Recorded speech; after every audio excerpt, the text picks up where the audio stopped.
ঠিক জায়গায় চলো।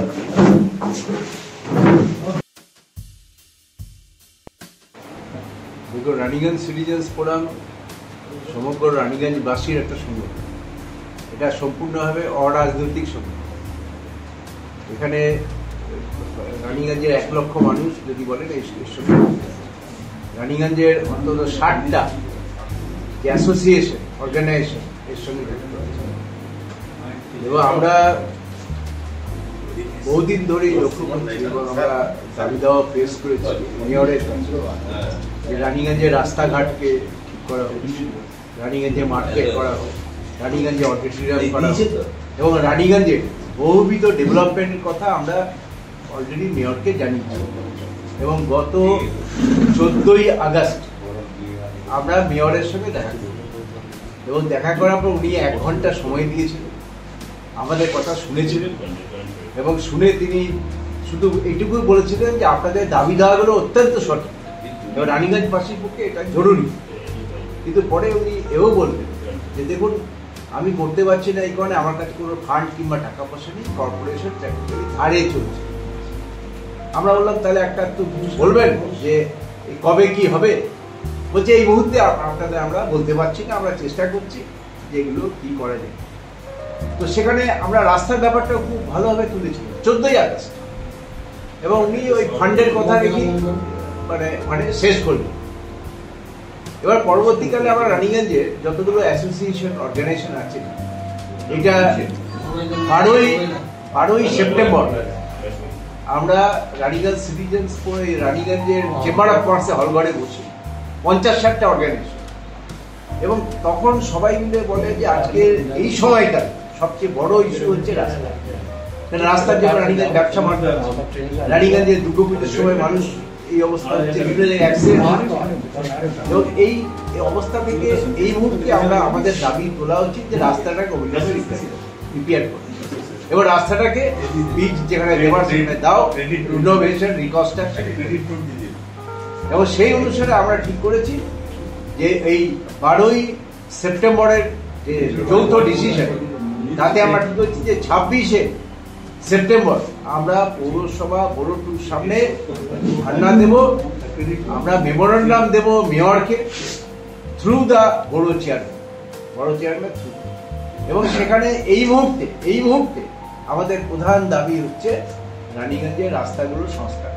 বেহাল অবস্থা, আমরা বলেছি যে প্রচুর রাস্তাঘাট এখানে ওখানে খানা খন্দ, লোকে পড়ে যাচ্ছে, উঠে যাচ্ছে, টোটোওয়ালারা তো গাল দিচ্ছে, প্রকাশ্যে গাল দিচ্ছে। ঠিক আছে, তো এই অবস্থা তো সহ্য করা যায় না। সিটিজেন্স ফোরাম কি সব মানুষের সংগঠন, সমস্ত দলেরই সংগঠন। তাহলে এই মুহূর্তে আমাদের বড় কাজ হচ্ছে যে মেয়রের উপর এটা বলা, চাপ সৃষ্টি করা যে আপনি প্রথমে বাবা এই রাস্তাগুলোকে সংস্কার করুন। এই বেহাল রাস্তা থেকে আমরা রানীগঞ্জে আমরা এও বলেছি যে গত 50 বছর এরকম খারাপ রাস্তা আমরা দেখি আমার জীবনে। সেভারাল টাইমস ফান্ডিং এর কথা উঠে আসছে, কিন্তু একাদিকে দেখা যাচ্ছে আসানসোল দুর্গাপুরের উন্নয়ন বেড়ে চলেছে এবং ইনোভেশন পর্বও চলছে, কিন্তু রানীগঞ্জ সেন্টার থেকে বেশ কিছু পিছিয়ে। তো এই বিষয়টা কি বলেন স্যার? এটা কি এই ইস্যুটা এটা আমরা বহুকাল ধরে রানীগঞ্জবাসী বলে আসছি যে এডিডিএ যে যখন ফর্ম হয়েছিল বেশিরভাগ আসানসোল বা দুর্গাপুরকে দেয়।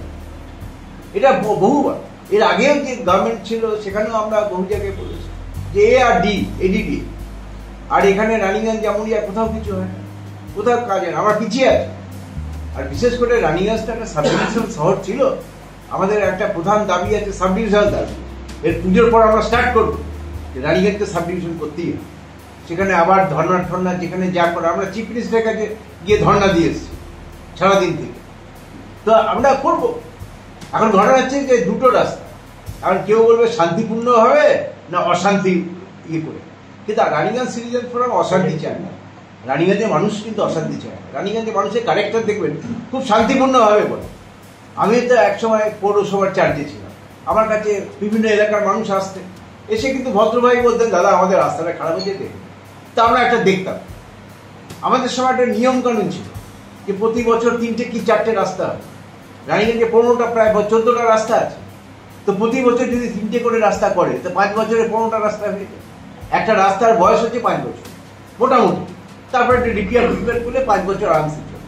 তাহলে আমার যদি কোনো পরিকল্পনা না থাকে, আমার যদি প্ল্যানিং না থাকে, এই বড় অফিসের যদি কোনো ক্ষমতা না থাকে, এই বড় চেয়ারম্যানের তো কোনো ক্ষমতাই নেই, যা কিছু পাঠাবে ও পাঠিয়ে দিচ্ছে আসানসোল, বিল্ডিং প্ল্যান আসানসোল, এটা ট্যাক্স নেবে আসানসোল, অমুকটা করবে আসানসোল। তাহলে এই অফিসটা পোস্ট অফিসের চেয়ে খারাপ অবস্থা হয়ে গেছে।